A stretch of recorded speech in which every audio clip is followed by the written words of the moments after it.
লেয়ারটা একদম বোঝা যাচ্ছে কিন্তু, এই দেখো, দেখেছো? আর কতটা সফট হয়েছে, ভীষণ সুন্দর। যতটা দেখো কতটা নরম হয়েছে। নমস্কার বন্ধুরা, সবাই ভালো আছে, সুস্থ আছে, সাবধানে থেকো আর পুজো খুব ভালো কাটাও। আজ বন্ধুরা পুজোতে তো অনেক রকমের খাবার খেতে ইচ্ছা করে, আর লাচ্ছা পরোটা তো খেতে ইচ্ছা করে কিন্তু বানাতে ইচ্ছা করে না ঝামেলার জন্য। একদম ঝামেলা ছাড়াই আজ আমি তৈরি করব লাচ্ছা পরোটা। বন্ধুরা প্রথমে আমি দিয়ে দেবো, এখানে নিয়েছি আমি 1 চামচ চিনি। এটা একটু মিষ্টির জন্য নিয়েছি, একটু লবণ দিয়ে দিচ্ছি স্বাদের জন্য। এবার 4 বাটি আমি নিয়ে নেব ময়দা। 1 2 3 এই 4 বাটি ময়দা। এবার লবণ, চিনি, ময়দা খুব ভালো করে মিশিয়ে নেব। বন্ধুরা এবার আমি দিয়ে দিচ্ছি এই 1 বাটি দুধ। এই সমস্তটা খুব ভালো করে এবার মিশিয়ে নেব। খুব ভালো করে মিশিয়ে নিয়েছি। এবার নর্মাল জল দিয়ে আমি ডোটাকে তৈরি করে নেব। অল্প অল্প জলটা দেবো। বন্ধুরা ময়দাটাকে খুব ভালো করে আমি মেখে নিয়েছি। এবার এর থেকে আমি লেচি কেটে নেব। এই মাপের লেচিগুলো আমি কেটে নেব। এবার আমি রুটিগুলো একে একে সব কিন্তু বেলে নেব। একটু ময়দা ছড়িয়ে রুটিগুলো বেলবো। এইদিকে আমি সব রুটিটা বেলে নিয়েছি। আর এই দেখো প্রত্যেকটাই আমি রুটি বেলে নিয়েছি। এবার আমি রুটির লেয়ারটা তৈরি করে নেব। এর জন্য একটা মিশ্রণ তৈরি করে নেব। এখানে নিয়েছি তেল, আর তেলের মধ্যে দিয়ে দেব 2 থেকে 3 চামচ ময়দা দিয়ে দেব। এবার 3 চামচ ময়দা দিয়ে তেলের মিশ্রণটা খুব ভালো করে মিশিয়ে নেব। তেলের মিশ্রণটা একদম তৈরি হয়ে গেছে। এবার আমি কাজটা শুরু করে দিই। এখানে কিন্তু একটা লেয়ার আমার আছে, এই লেয়ারের মধ্যে দিয়ে দেবে এবার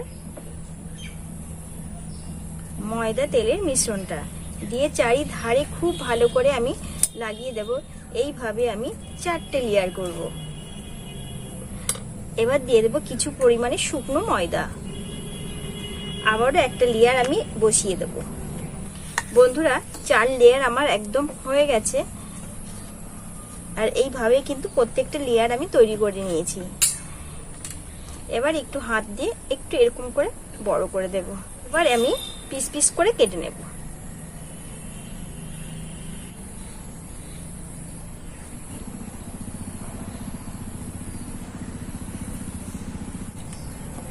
বন্ধুরা সব আমি কেটে নিয়েছি। এবার আমি একে একে এটাকে রোল করে নেব। এইভাবে করে রোলটাকে করব। একটু টেনে টেনে করে নেবে রোলটাকে। রোলটা করে নিয়েছি। এবার এই যে বাকি অংশটা আমি এইভাবে করে এই যে এরকম ঢুকিয়ে দেব। তাহলে বন্ধুরা কি হবে, খুলে আসবে না। দেখো কত সুন্দর কিন্তু লেয়ারটা কিন্তু বোঝা যাচ্ছে। আমি বাকিগুলো কিন্তু এইভাবেই আমি তৈরি করে নেব।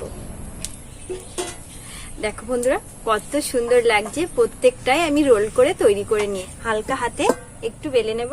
আর দিয়ে দেবে একটু ময়দা ছড়িয়ে বেলে নেব। এইভাবে করে একটু পাতলা পাতলা করে নেব। দেখো বন্ধুরা এদিকে প্রত্যেকটাই আমি পরোটাগুলো বেলে নিয়েছি। আর এখন আমি তেলে ভেজে নেব। এর জন্য কড়াইটাও বসিয়ে দিয়েছি। আর কড়াইয়ের মধ্যে একটু তেলও দিয়ে দিয়েছি। গরম হয়ে গেছে, একে একে এগুলোকে ভেজে নেব।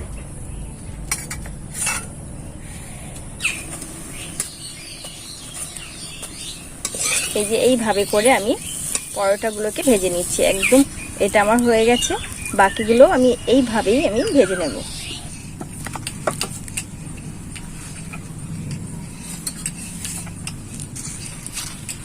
পুরো পরোটাগুলো তৈরি হয়ে গেছে। খুব কম সময়ে এই পরোটা খেতে ইচ্ছা করলেই তোমরা বানিয়ে নিতে পারবে, একদম চট জলদি। আর এই দেখো বন্ধুরা, আর কত সুন্দর লেয়ারগুলো একদম বোঝা যাচ্ছে। একদম পাটে পাটে লেয়ারটা একদম বোঝা যাচ্ছে কিন্তু, এই দেখো, দেখেছো কত সুন্দর আর কতটা সফট হয়েছে। দুধ দেওয়া হয়েছে এর মধ্যে। ভীষণ সফট হয়েছে।